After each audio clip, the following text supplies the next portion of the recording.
Auzubillahi minasyaitonirrajim. Bismillahirrahmanirrahim. Assalamualaikum warahmatullahi wabarakatuh. Semangat pagi murid-murid. Jumpa lagi dengan Pak Fadli. Insya Allah kita akan bahas materi budaya kerja bab 7 KBM 1. Sebelum kita melaksanakan KBM kita, mari kita berdoa. Mudah-mudahan Allah Subhanahu wa taala selalu memberikan kita hidayah dan pertolongan. A'udzubillahi minasyaitonirrajim. Bismillahirrahmanirrahim. Liridhoillahi ta'ala. Al-Fatihah.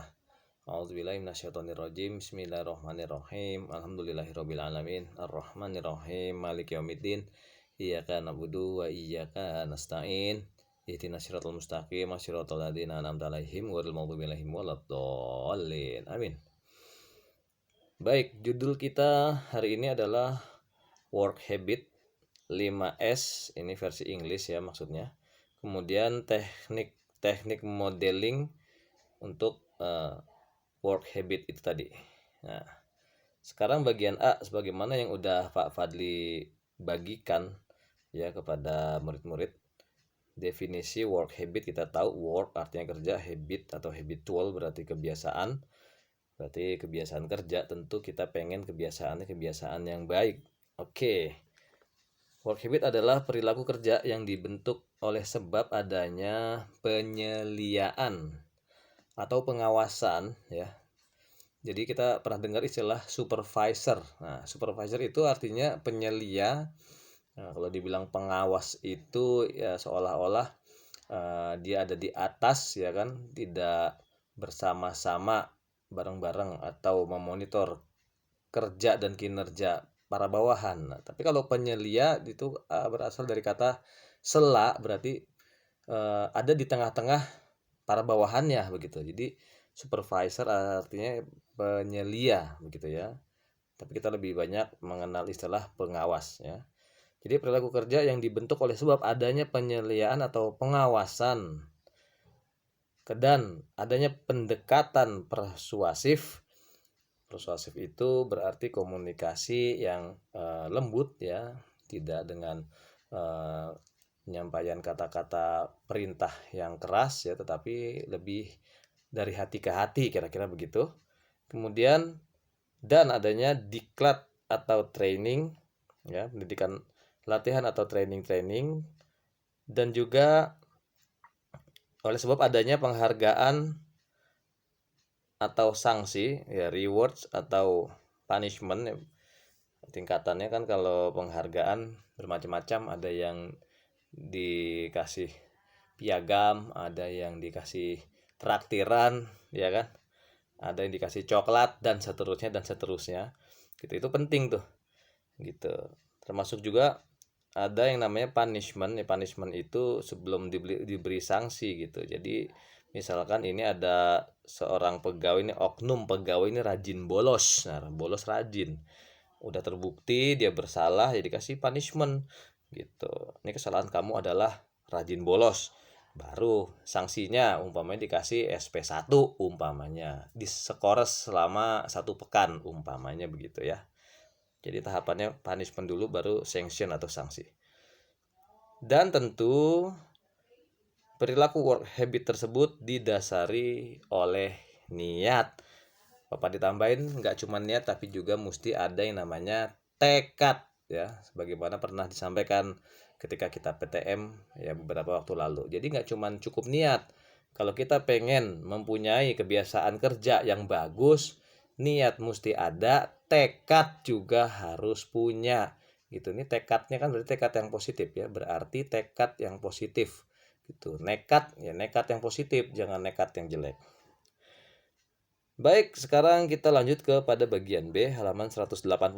Yang tadi halaman 165 bagian A. Ada istilah 5S versi bahasa Inggris ya. Kita mengacu pada modul yang kita pegang ya. Yang pertama short, itu sortir, kita memisahkan barang-barang, ini udah pada paham semua. Kemudian set in order, kita memisahkan.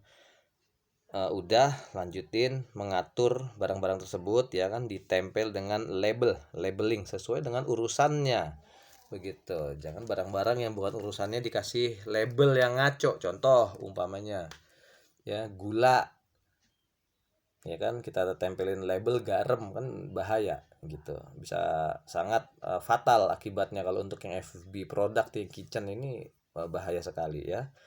Atau sagu dikasih label terigu umpamanya, tidak boleh ya, harus sesuai dengan urusannya gitu.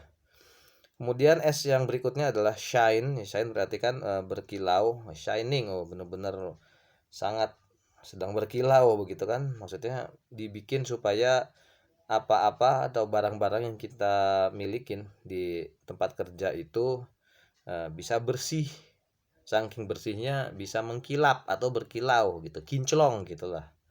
Ya, kemudian S berikutnya adalah standarisasi, yaitu menetapkan aturan-aturan yang emang udah eh, semestinya gitu ya, yang sudah mendasar, sangat mendasar. Basicnya basic itu namanya standar. Contoh umpamanya, cara megang sendok untuk waiter atau waitress itu tidak boleh dipegang bagian bawahnya atau bagian kepalanya, harus dipegang lehernya tengah-tengah. Nah itu emang udah standarnya begitu. Atau kita lihat helm misalkan ada SNI kan, standar nasional Indonesia. Untuk sekolah-sekolah teknik umpamanya Platina Irigium berapa, standar nasional Indonesia SNI-nya udah diatur semuanya. Dan yang berikutnya S-nya yaitu sustain. Ya, sustain itu sama dengan survive ya, mempertahankan. Jadi apa yang udah dijalankan dan memang baik, memang bagus, pertahankan gitu. Kalaupun nggak bisa ditingkatkan, pertahankan begitu. Karena kita sering dengar ngerebut sesuatu itu gampang, tetapi mempertahankan sesuatu itu lebih sulit daripada merebut sesuatu tersebut. Kira-kira begitu ya. Sekarang bagian berikutnya bagian C, teknik modeling. Ini maksudnya cara untuk membentuk model percontohan work habit itu tadi. Gitu. Yang pertama kita bisa mulai dari tingkat ketaatan ya, tentu tingkat ketaatan para bawahan, para subordinate gitu. Dan memang kita tahu bahwa tingkat ketaatan ini dipengaruhi oleh dua faktor penting. Yang pertama tipe kepemimpinan, dan yang kedua tingkat kesadaran, niat dan tanggung jawab semua pegawai. Jadi tipe kepemimpinan ada yang otokratis, ada yang demokratis, ada yang wise, bijak begitu. Mana yang paling bagus? Tentu yang bijak gitu. Walaupun tipe kepemimpinan otokratis sering kita lihat ya kan di instansi-instansi. Apakah tipe kepemimpinan demokratis itu pasti bagus, Pak? Ya belum tentu. Suara terbanyak ya belum belum tentu adalah suara kebenaran begitu. Jadi sebagai pemimpin harus bijaksana ya kan, harus mampu menjadi hakim, mampu mengayomin, jangan cuci tangan ya kan, harus bisa melindungi bawahan gitu, harus bisa ya bikin kebijakan yang menguntungkan dirinya dan orang-orang yang dipimpinnya begitu. Memang ada saatnya ketika pemimpin itu harus bertindak otokratis atau otoriter, tetapi tidak terus-menerus begitu ya. Kemudian tingkat kesadaran semua pegawai tentu ada niat dan tanggung jawab, kesadaran bahwa kita itu sebagai pegawai, sebagai pelaksana harus punya niat. Niat untuk apa? Niat untuk bertanggung jawab begitu. Karena kalau kita nggak punya niat untuk bertanggung jawab ya bagaimana? Kita bisa-bisa nggak peduli, gue kerja semaunya aja, yang penting udah terima gaji. Mana bisa begitu ya kan? Kita bertanggung jawab ya, niat-niat yang betul, niat yang sungguh, berniat yang sungguh-sungguh. Tanggung jawab nggak cuman tanggung jawab kepada bos, sebagaimana pernah Pak disampaikan dulu ya kan, tetapi kita bertanggung jawab kepada Tuhan ya kan, kepada Allah Subhanahu wa Ta'ala. Karena segala sesuatu akan dimintain pertanggungan jawab begitu.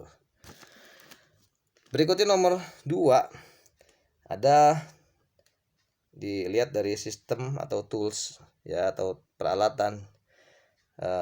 Tentu sistem di sini adalah jaringan elektronik yang digunakan dalam pekerjaan tersebut, karena kita tahu sekarang udah revolusi industri 4.0 ya, 4.0 gitu. ICT, Information Cyber Technology, udah suatu hal yang nggak bisa dihindarin sih kalau untuk melaksanakan urusan-urusan, walaupun sih ya bisa-bisa aja, tapi kan kita butuh semua itu kalau emang menguntungkan kan begitu.